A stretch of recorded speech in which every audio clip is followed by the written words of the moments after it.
বিশ্বনবী বললেন কিয়ামতের ময়দানে কোন বনি আদম 5 প্রশ্নের উত্তর না দিয়ে পা নাড়াতে পারবে না।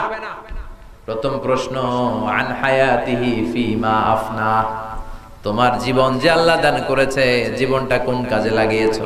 এই যে পুরো জীবন, এটা কি ইসলামের পক্ষে কাজে লাগিয়েছো না ইসলামের বিপক্ষে? ইসলামের পক্ষে কাজ করেছো না ইসলামের বাস দিয়েছো? কোরআনের পক্ষে কাজ করেছো না কোরআনের বিপক্ষে অবস্থান নিয়েছো? প্রশ্ন করবে কে?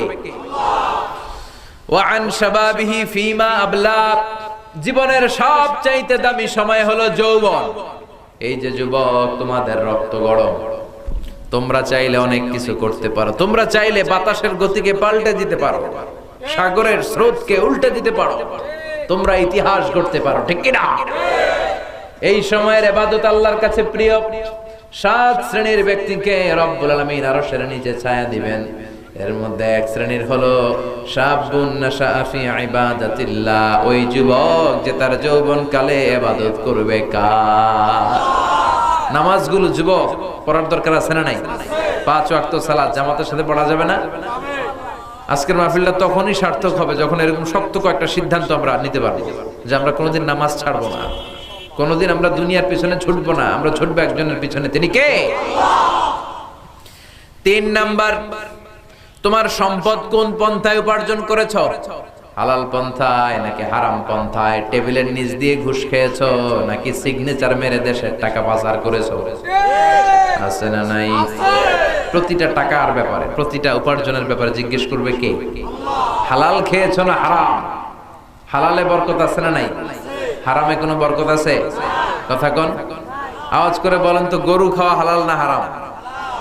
কুকুর খাওয়া? গরু বছরে বাচ্চা দেয় কয়টা? কুকুর দেয় কয়টা?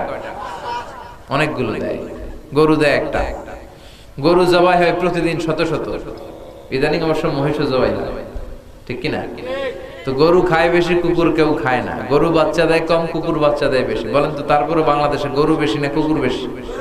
গরু অনেক বেশি। কেন? কারণ গরু খাওয়া হালাল, আর হালালের ভেতরে বরকত দিছে কে? হালাল খাইতে রাজি আছেন তো? হালাল উপার্জন করলে আপনি মুস্তাজাবুদ দাওয়া হয়ে যাবেন। হালাল যারা খায় তারা দোয়া করলে দোয়া কবুল করে নেয় কে? হারাম খেলে আজীবন কাঁদলেও দোয়া কবুল হবে না। হারাম টাকা দিয়ে মাদ্রাসা বানালে কবুল হবে না। হারাম টাকা দিয়ে এতিমখানা বানালে কবুল হবে না। হারাম টাকা দিয়ে এই পুরো জেলার মধ্যে সব চাইতে বড় জামে মসজিদ বানায়া দিল, একটু কবুল হবে না। কারণ ইন্নাল্লাহা তাইয়্যিব লা ইয়াকবালু ইল্লা তাইয়্যিবা, আল্লাহ নিজে পবিত্র, পবিত্র ছাড়া কোনো জিনিস আল্লাহ গ্রহণ করে না, ঠিক কি না? হালাল উপার্জন থেকে 1টি টাকা দান করলে এটারে পাহাড়ের সমান উঁচু করে মিজানের পাল্লায় কিয়ামতের দিন উঠাইয়া দিবে কে? হারাম টাকা থেকে 1000 কোটি টাকাও যদি দান করেন, মিজানের পাল্লায় কোনো ওজন হবে নাকি? কথা কর। এজন্য হারামের সাথে আমাদের সম্পর্ক আছে? আমাদের সম্পর্ক কিসের সাথে? হালাল। আমরা সবকিছু হালাল পন্থায় করব, রাজি আছেন? কিভাবে উপার্জন করলা প্রশ্ন করবে কে? এরপরে প্রশ্ন করবে কোন খাতে ব্যয় করেছো, ইসলামের পক্ষে নাকি বিপক্ষে? গানের কনসার্টে চাঁদা দিয়েছো নাকি কোরআনের মাহফিলে চাঁদা দিয়েছো? মসজিদে চাঁদা দিয়েছো নাকি অন্য জায়গায় চাঁদা দিয়েছো? কোন জায়গায় সম্পদ ব্যয় করেছো? মদের আড্ডাখানায় টাকা ব্যয় করেছো, গাঞ্জার আড্ডাখানায় চাঁদা ব্যয় করেছো, টাকা ব্যয় করেছো? এই প্রশ্নগুলো করবে কে? পাই টু পাই হিসাব নেবে কে? সব শেষে প্রশ্ন করা হবে যতটুকু তুমি জেনেছো ততটুকু আমল করেছো কিনা, ঠিক কিনা? আপনি যদ্দূর জানেন আপনাকে অদ্দূর প্রশ্ন করা হবে। যে জানে বেশি তার প্রশ্নও বেশি, ঠিক কিনা?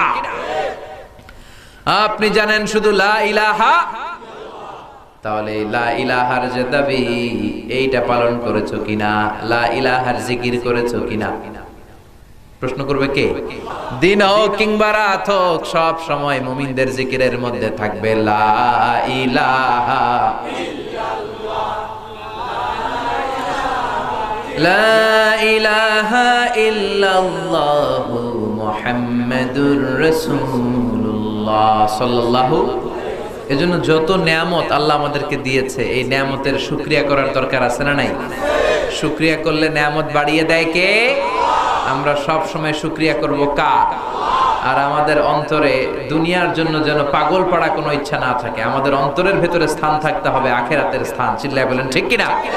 আল্লাহ আমাদের সবাইকে কথাগুলো বুঝার ও আমল করার তৌফিক দান করে আমরা পড়ি আমিন।